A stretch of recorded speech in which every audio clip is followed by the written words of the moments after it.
கொஞ்சம் அதிக சம்பளம் கேளுங்க, தப்பு ஒன்றும் இல்லை. எங்க சார் இருக்கிறதே கொடுக்க மாட்றாங்க, நீங்கள் என்ன சார் அதிக சம்பளம் கேட்க? நேரம் நல்லா இருக்கும்போது நீங்கள் கேட்குறதுக்கு ஏதாவது ஒரு சூழ்நிலைக்கு ஓகேன்னு சொல்லுவாங்க. அப்போ நேரம் நல்லா இருக்கும்போது கேட்குறதுல என்ன தப்பு இருக்குது? கண்டிப்பாக கேளுங்க. அதிகமான எக்ஸ்பெக்டேஷன் இந்த மாதம் வச்சுக்கலாம், தப்பு ஒன்றும் இல்லை. அதிக சம்பளம் எதிர்பார்க்கலாம், அதற்கான வாய்ப்புகள் வரும். தொழில் செய்யக்கூடியவர்களுக்கு ஒரு ஏற்றத்தை கொடுக்கக்கூடிய மாதம், பல வகைகளில் வருமானங்கள் வரக்கூடிய மாதம்.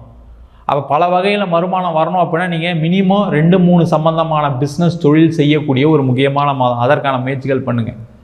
யாரெல்லாம் பிஸ்னஸில் இருக்கீங்களோ கூட உங்களுடைய பிஸ்னஸ்லேயே வேறு ஏதாவது கூட சேர்ந்து ஏதாவது ஒரு கமிஷன் பிஸ்னஸோ, இல்லை இந்த ப்ராடக்ட்டில் வேறு ஏதாவது ப்ராடக்ட் ஆட் பண்ணி விற்க முடியுமோ, இல்லை நீங்கள் வேறு எங்கேயா வாங்கி தர முடியுமா, அந்த மாதிரி விஷயங்கள்லாம் செய்யறதுக்கான மாதம்.